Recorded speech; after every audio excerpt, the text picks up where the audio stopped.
Hello and welcome to the news conference on the Portland Police Bureau's Joint Terrorism Task Force Annual Report. My name is Dan Handelman. I'm with the group Peace and Justice Works and also with the project group called Portland Copwatch. I will be hosting today's live stream and news conference. We have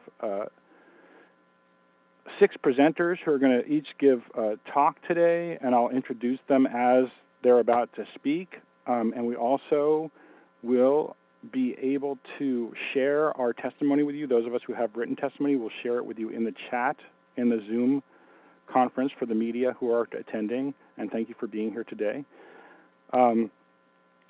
I would like to remind folks that the Joint Terrorism Task Force is something that we in the community learned about in the year 2000. The city of Portland got out of the Joint Terrorism Task Force in the year 2005 and rejoined in 2011 after the Pioneer Courthouse Square sting operation. And then that was kind of a half rejoining. They joined fully in 2015, and in 2019, as part of the work done by many of the groups on this call and individuals, and Commissioner Hardesty, the city pulled out of the Joint Terrorism Task Force again in 2019. And as part of that, they were required to put out these annual reports.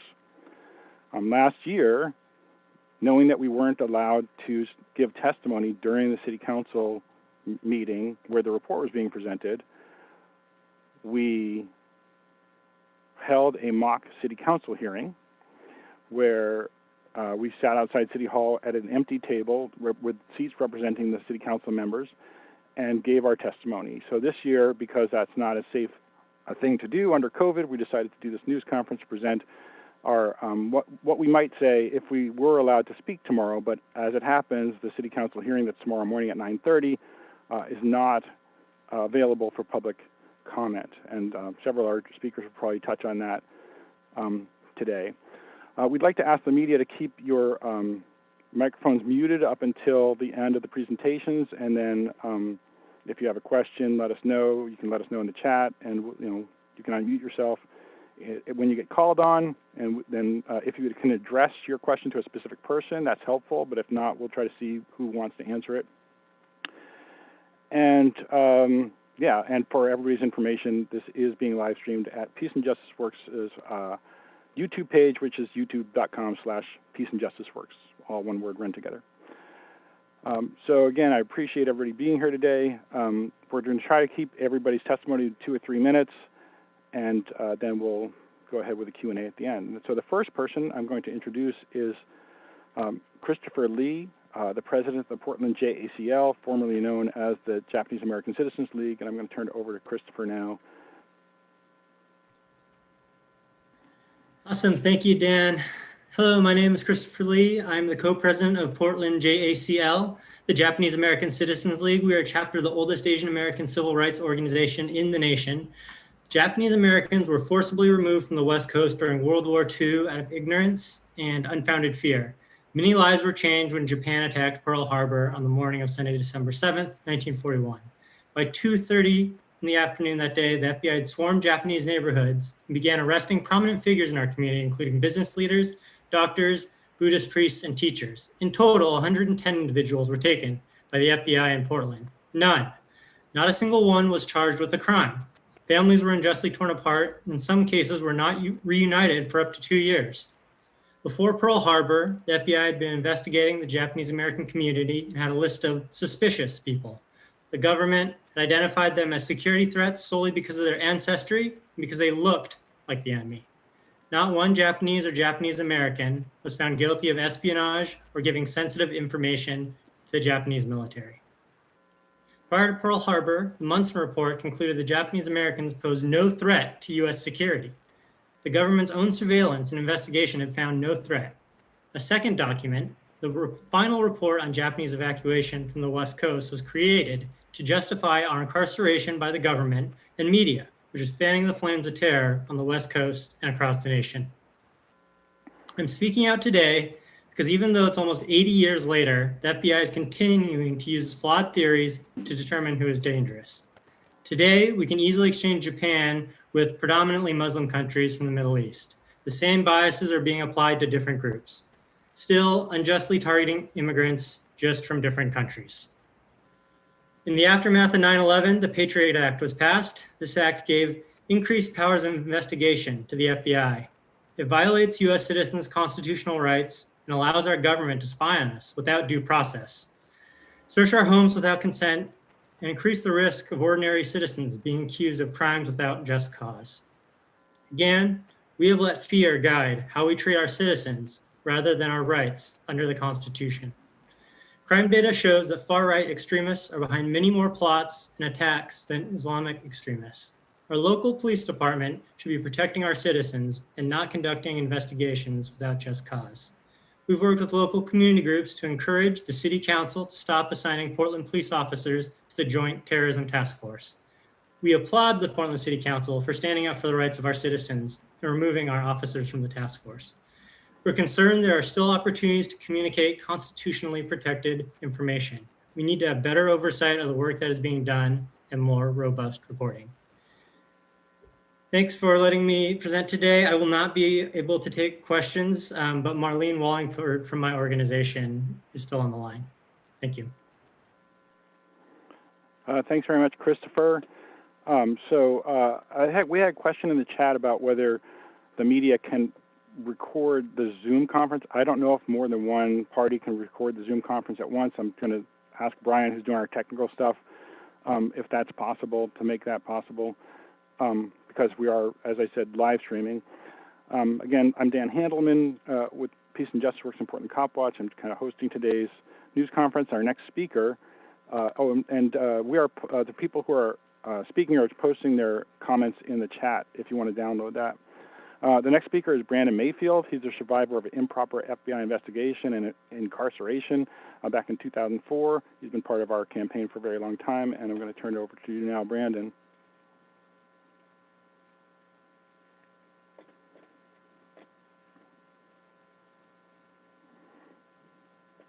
Oh, you're muted still. Can you hear me now? Yeah. Okay. All right. Thank you, Dan.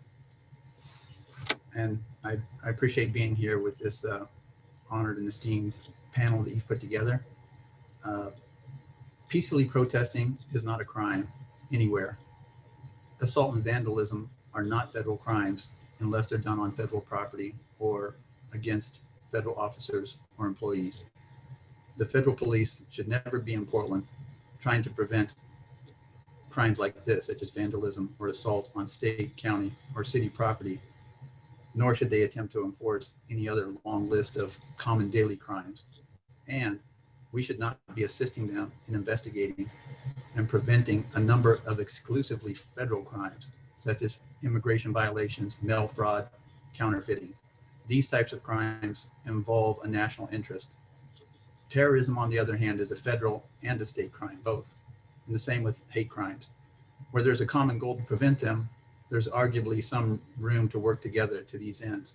But it cannot be done by local police who have a separate mandate from the federal investigators and officers.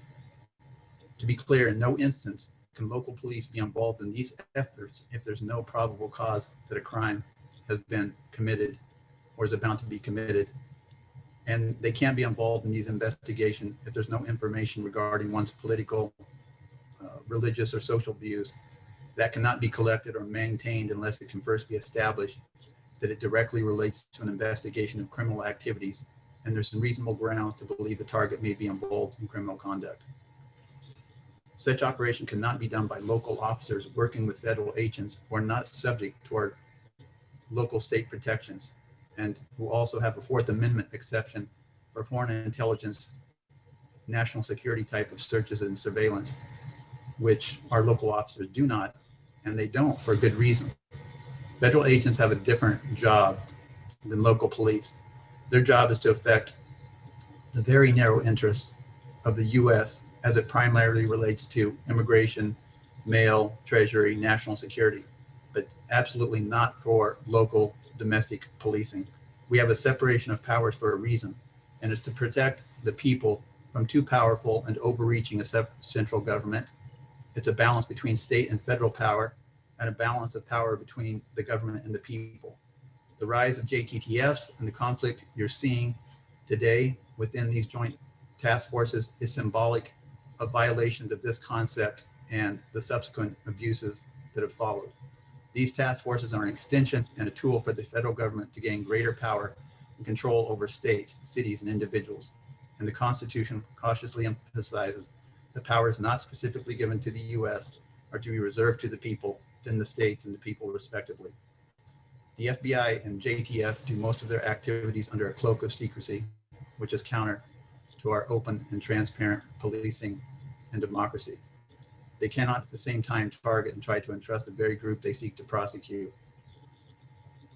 And historically, they have, as Christopher has pointed out, the FBI and JTF, they have targeted Japanese Americans, African Americans, communists, and more recently Muslims, immigrants, and even Black Lives Matter participants and political activists, including Antifa. That's why I support the city and the PPPS complete withdrawal from the JTTF, as their participation cannot be squared with local, state, and federal protections of our civil rights. Thanks for giving me this opportunity to talk.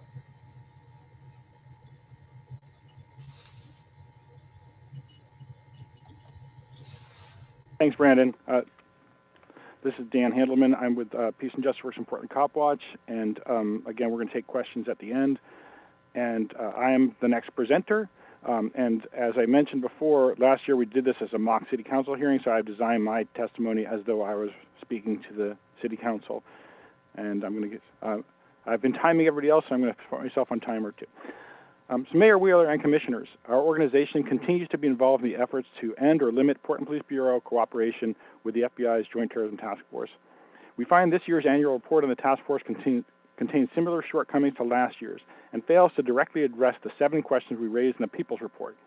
Instead, the Bureau responded in a document attached to the Council agenda item with answers that are somewhat, but not sufficiently helpful.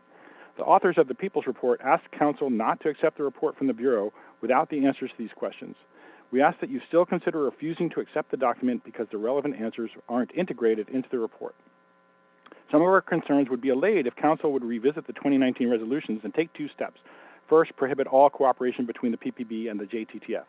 Second, until any cooperation is ended, require the PPB to do full reporting, including demographics, of the cases they send to the JTF for the investigation. Finally, the resolution should require contemporaneous public input during the presentation of reports. In brief, here were the questions asked in the People's Report. We asked the Portland Police investigated protest organizers and instigators involved in racial justice and police accountability demonstrations in the George Floyd uprising after former Attorney General Bill Barr directed the JTF to do so. The Bureau says they did investigate people in relation to the civil unrest on behalf of the JTF, but not because of AG Barr. Clearly, if the JTF investigated these protests as terrorism, it was at Barr's direction. Regardless, it's not clear whether the PPB is referring to the 4 closed cases they listed in their report. We asked if the JTF, including PPB, was involved in the cell phone surveillance of Portland protesters reported by Nation magazine. The PPB says they were not involved in such data collection, but not whether they were aware of this apparently illegal tactic being used by their law enforcement partners.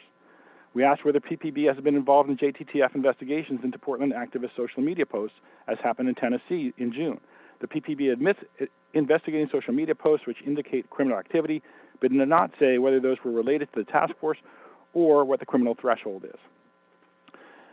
We asked whether PPB's cooperation with federal agency was de facto working with the JTTF. The PPB says that cooperation had nothing to do with JTTF and cited they got clarification from the city attorney about council resolutions limiting contact in order to communicate with these agencies. We still fear there was cross-contamination between protest monitoring and the feds. We wondered how deputizing officers of federal agents impacted the PPB's limited relationship to the JTTF. They claim there was no impact on that relationship. However, our concern is that PPB officers may have relayed information about people's social, political, or religious affiliations to federal agents in violation of state law. We asked whether the FBI's arrest of Malik Muhammad and DHS arrest of another protester on October 11 were connected to the JTTF. The Bureau said officers involved were assigned to patrol and crowd control duties. The cases shared from the PPB to the FBI are so vaguely worded it's hard to know whether this question is answered. Finally, we asked if Portland police were involved in the arrest of the Portland area man in Troutdale indicted for providing material support to ISIS. The PPB says their criminal intelligence unit was not involved, but not whether other Portland officers were. This incident is mentioned in the Bureau's one-sided conclusion, which is longer than the substance of most of the report, raising the specter of more incidents justifying JTTF action. The many organizations who objected to PPB working with the FBI raised recent and long-term concerns about how the secretive federal agency tends to target vulnerable populations. And I have a more complete version of that testimony that I'm going to upload into the chat. And I'll try to do that while the next person is speaking. And the next speaker is going to be Brian King. He's with Portland Democratic Socialists of America, and he's been involved in this effort for quite some time. And I'm going to turn it over to you now, Brian. Okay, good afternoon, everyone. The 2021 JTTF report shows again no credible threat of international terrorism in Portland. Most of the reported threats are not criminal. Most threats could be handled by routine investigations, and the demographics again show that reported threats were predominantly made by white men. Before the withdrawal resolution, we were told that we needed to be in the JTTF to know what the JTTF was doing. But the reality is that the public knows much more about JTTF activities by being out of it and requiring reporting. Since 2019, Portland DSA has warned of possible abuses by JTTF agencies such as DHS, Customs and Border Protection, and ICE, and many of those abuses have since happened. In 2019 testimony, we objected to the withdrawal resolution allowing cooperation based on threats to life. The ACLU has argued against the similar phrase, acts dangerous to human life, in the Patriot Act because it could be used to classify acts of civil disobedience as domestic terrorism. Throughout a summer of protests over George Floyd's murder until now, threats to life has been used as an excuse to declare protests to be unlawful assemblies and to justify mass arrests. The threats to life excuse has been used by law enforcement to suppress protests for racial justice. In answers to community questions, PPB said that, quote, PPB CIU officers were requested to assist the JTTF with criminal investigations related to last summer's civil unrest, unquote. What was the justification for cooperation, and was it threats to life? In January 2020 testimony, we said that law enforcement itself was a threat to public safety. And just months later, across the country, police attacked protesters who sought justice for the killing of George Floyd. Federal paramilitary were illegally deployed in Operation Diligent Valor, and they beat protesters and violated civil liberties. Attorney General Barr wanted to create martial law using the Insurrection Act, but when a real insurrection came on January 6th, the insurrectionists were apparently aided by officers of Capitol Hill law enforcement. And insurrectionist forces included law enforcement officers from around the country. Cooperation with the JTTF does not stop terrorism. The bombing plot that Mohammed Mahmoud was convicted of was entirely a fabrication of the FBI. Leaked communications from DHS fusion centers shows that these centers are often no better than anti-protest rumor mills. The legal tools needed to investigate and prosecute plots of mass violence exist outside of the JTTF, but we've seen that those tools are not used when plotters are pro-law enforcement white supremacists. Any new domestic terrorism laws would likely be used with a bias against protests for racial and immigrant justice. The history of JTTF in Portland shows few threats that could be called terrorism. The word terrorism in the Joint Terrorism Task Force is propaganda for increasing authoritarian government power. The current situation in Portland is that the federal paramilitary are defending the system of ICE internment camps by fogging neighborhoods with carcinogenic gases and deploying snipers on rooftops. We doubt that the FBI will investigate the threats to life created by federal paramilitary. Cooperation with the JTTF serves the defense of white supremacy and injustice. American law enforcement and agencies of the JTTF, especially its paramilitaries, are threats to life, freedom, and democracy. End cooperation with the JTTF. Thank you. All right, thanks, Brian. I really appreciate that. And in my testimony, I was referring to the People's Report that I think everybody on this call or all the organizations on the call and Brandon signed on to. And if you didn't get a copy of that or see it attached, that City Council agenda item, I pasted a link to it in the chat. Our next speaker is Anaïs Tuepker. She's the board president of 350 PDX, and we're very glad to have people from the environmental movement joining us in this movement against illegal FBI and government spying. So I'm going to turn it over to Anaïs as soon as I can pull her up on my screen. Hi, everyone. Thank you for having me here. As was said, I'm the board president of 350 PDX, which is a climate justice organization here in Portland. I want to thank, I am somewhat speaking to council, but more generally, I want to thank the preparers of this annual report for responding to the questions our coalition of community organizations posed. As is already mentioned, those responses were vague, but I do thank them for the response. Again, like last year, the brevity of the report makes me wonder about all the information that might quite legally have been left out because it did not rise to the level of activity required to be reported, especially in this year when federal officers of so many kinds were so obviously operating in our city. It feels like a lot may be being left unsaid. Again, like last year, I wonder about how some of the terms in this report are being defined by those who make decisions about surveillance. Terrorism is a term already noted. Extremist is another term of concern. Since the report uses the phrases both extremist and separately violent extremist, something other than just the threat of violence is in play here. Calling for profound social change is not extremist. Insisting on the need to see and end systemic racism is not extremist. It's not much of a relief to hear that activists are not being monitored on social media unless there is a credible threat of a crime. The report gives an example of surveillance when there is an intent to commit violence.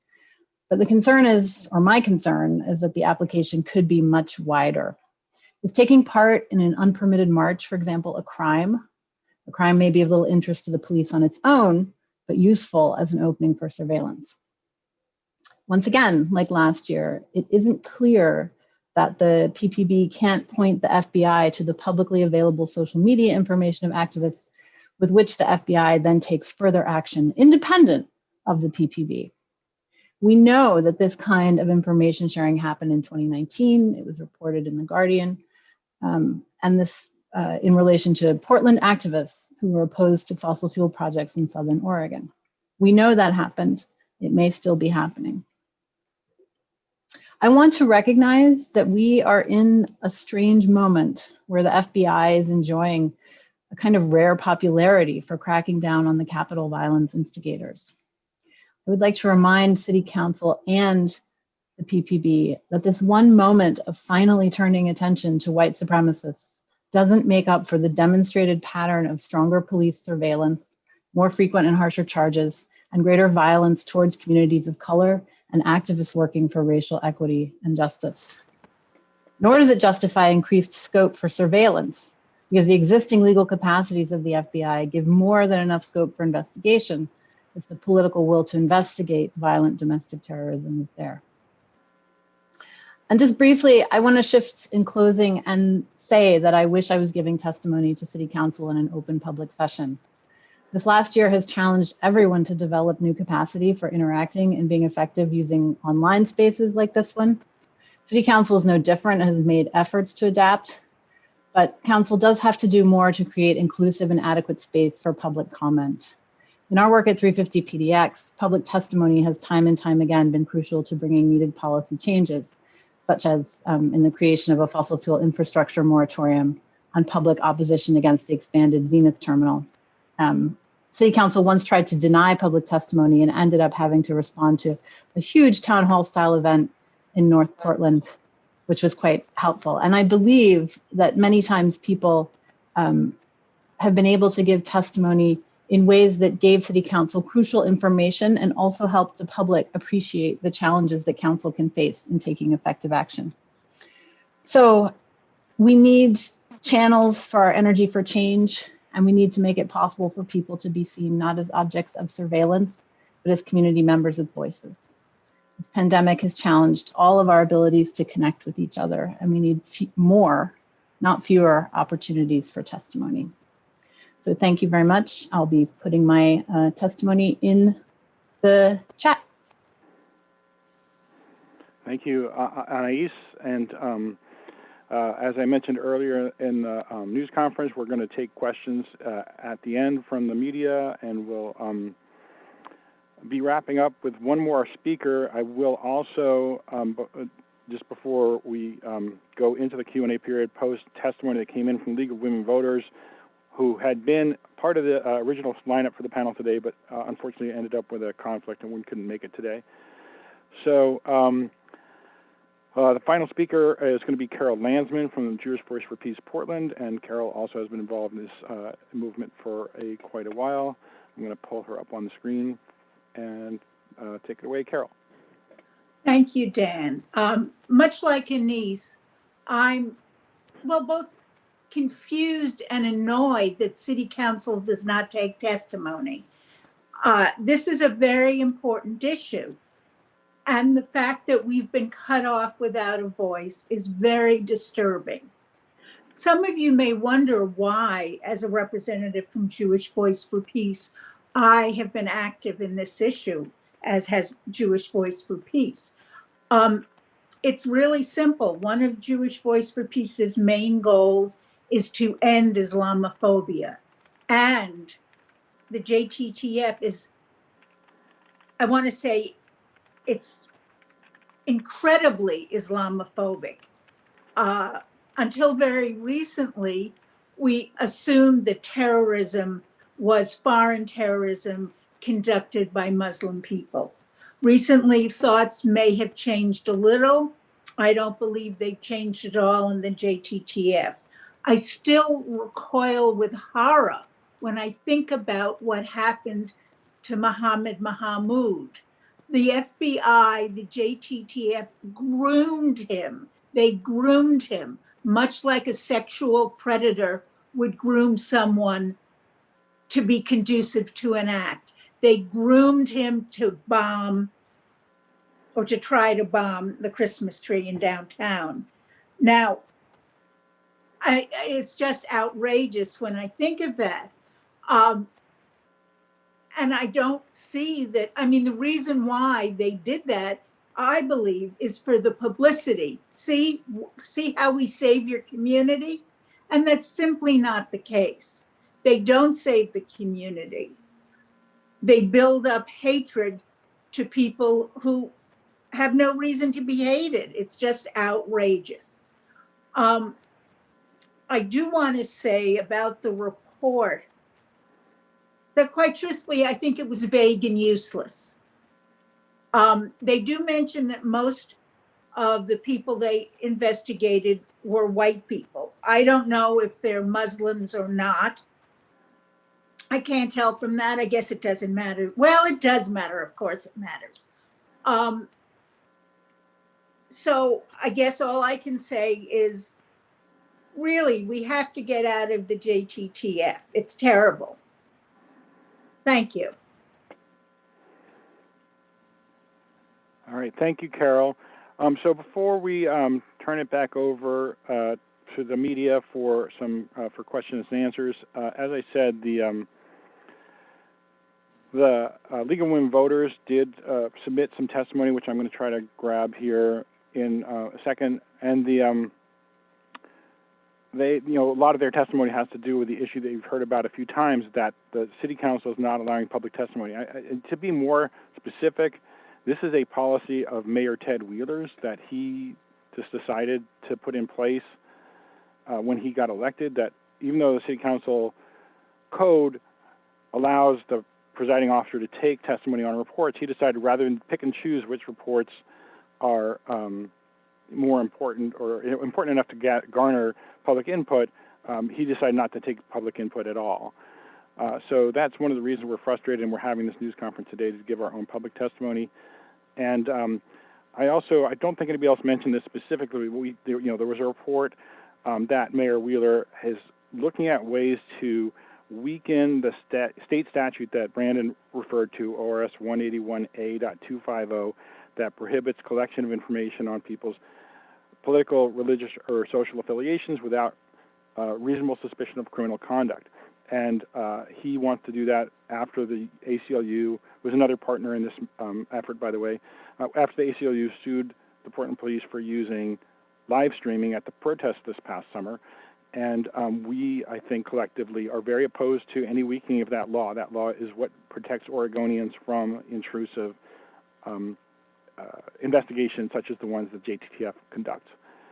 So now I'm going to be honest with you all. This is my first time I've tried doing a news conference over Zoom, but I can see everybody's screens up here, and if you all have a question for anybody, if you want to say who you are, what media organization you're with, and if you're directing the question to anybody in particular, we're ready to take questions now.